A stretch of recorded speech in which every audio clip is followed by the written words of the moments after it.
সবকিছু ছবি তুলে ফেসবুকে দিতে হয় না, কিছু পার্সোনাল জিনিস থাকা লাগে, পার্সোনাল একটা area, personal space, personal life, personal charity, personal good deeds, এটা লাগবে আপনার।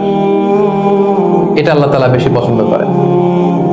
আল্লাকা সিররুন ইনদাল্লাহ বাইনাকা আনতা ওয়া বাইনাল্লাহ, এমন কোন গোপন জিনিস তোমার আর তোমার রবের মাঝে আছে যেটা তোমার রব ছাড়া কেউ জানে না?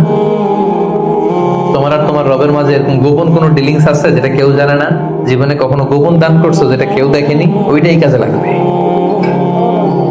এজন্য ষষ্ঠ শ্রেণী হচ্ছে ওই ব্যক্তি যে গোপনে দান করে, সিক্রেট চ্যারিটি করে। গোপনে দান করতে রাজি আছেন তো সবাই? নট নেসেসারি যে খুব বিগ অ্যামাউন্ট লাগবে, 1 রিঙ্গিত, কয় রিঙ্গিত? ওইটার আল্লাহ পেলে পুষে উহুদ পাহাড়ের সমান উঁচু করে আপনার আমল নামায় ঢুকাই দিবে। কটা গেল?